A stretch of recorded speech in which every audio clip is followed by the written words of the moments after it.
Hi, my name is Teresa Weinstein, and I am doing a book review on the book The Five Dysfunctions of a Team. And the author is Patrick Lencioni, and he founded a consulting firm called the Table Group. And he has extensive experience with team development, and he has written five nationally acclaimed books on the subject. The purpose of the book is to really educate leaders on five common problems that plague teams and to help leaders understand that this is not a one-day fix, that this is a process and it can be difficult at times. The book was written for any team, no matter how big, how small, and it's very concise, it's to the point, it's easy to read, and it really defines team dysfunction and how to solve it. So Lencioni defines the five dysfunctions of a team as the absence of trust, which is the most important, then fear of conflict, lack of commitment, avoidance of accountability, and inattention to results. Addressing these issues will help the team to be much more productive and effective. The first dysfunction is the absence of trust, the most important. Trust is hard to define, as it means different things to different people. But according to Lencioni, it is being open and honest and vulnerable with the team members. Trust is not, I trust that Joe will show up late to the meeting and dominate the meeting with questions that have nothing to do with anything. That isn't trust. Trust is being open and vulnerable. So how do we fix this? Trust in the team is built on the leader being vulnerable and role modeling that to the other members. This ability for the leader to be open, honest, and admit mistakes can be the key for a team to be functional. Make the words, I'm sorry, I need help, I don't understand, you are better at this than I, and you are doing a great job, part of your daily vocabulary. And initially, when you're forming that team, a great tool is the Myers-Briggs type indicator that assesses and reveals behavioral indicators and tendencies of the team members. The next dysfunction is the fear of conflict, and conflict is inevitable, and it's good. Any team that wants to make great decisions and the best decisions for the organization will push each other outside of their comfort zone. Personal rejection and feelings will come into play, but it is the experience of the author that, on the whole, people do not attack each other on a personal level.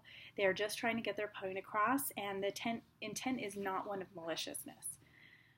Lencioni has created this visual tool to help us understand where the ideal conflict point lies.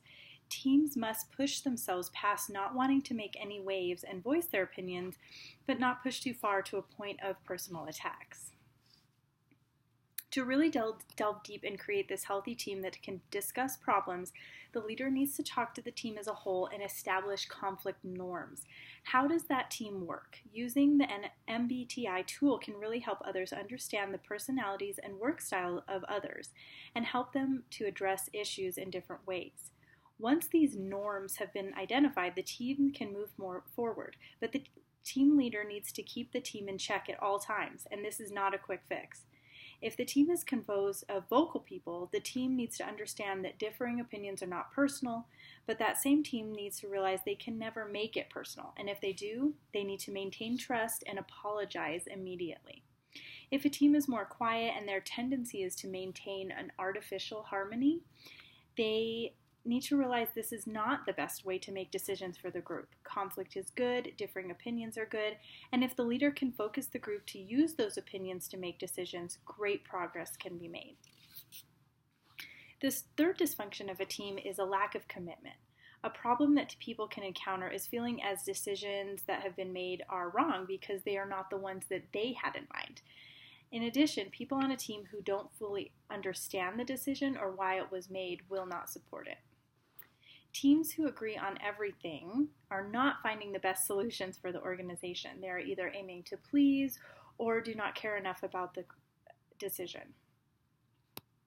The leader needs to help the team to understand that even though all decisions will not be the ones that they vote for, they can still get behind them.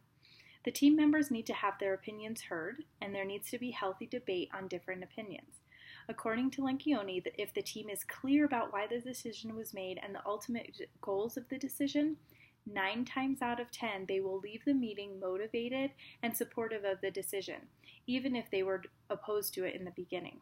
It is all about valuing different opinions, healthy debate, and clear communication. Keeping others accountable involves telling someone if they are not holding up to their side of the deal, not delivering agreed upon results.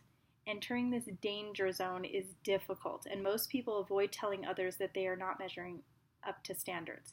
It is far easier to talk to someone about results than behavior, but behavioral issues usually come before poor results. The leader must hold the team responsible for issues, behavioral or results-oriented. This is difficult, and many people, especially very high-ranking leaders, avoid this. The leader must put aside any hesitancy in speaking to people and understand that giving constructive criticism is a vital part of becoming a close-knit team. The leader who is afraid to do this will not inspire the team to do it on their own. Eventually, the leader can expect the team members to begin giving each other feedback. The team effectiveness tool is an exercise where 2 questions are posed to the staff about each member of the team. The questions are, what is the single most important behavioral characteristic demonstrated by this person that contributes to the strength of our team? And what is the single most important behavioral characteristic demonstrated by this person that can sometimes derail the team? The leader should go first and demonstrate how to accept feedback and use the criticism to grow. In addition, meetings are a great place to give and receive feedback. The team should verbalize what they've been working on, and an open and honest team should be able to question if the time is being spent wisely and if things are being accomplished in an effectual manner. Results and goals should also be recorded on a scoreboard as a visual for everyone to see who is contributing to the thematic goal that was formally established. A great team can have many assets, and a lot of teams can come a long way in making progress with trust, accountability, conflict, and commitment. But Lencioni states that even the greatest teams will eventually lose focus and drive if they don't remember what they are working towards. Like a football kicker who needs to make this last field goal to win the game, the team needs to understand and see frequently what they are working towards. The team should choose 1 or 2 goals to work towards at any given time, and they need to be objective. Profit, client satisfaction scores, or key milestones. They should not be subjective, dealing with politics. Is the boss going to be happy if we do things this way? Feelings. Joan feels as though we are doing really well this month. Or outside opinion.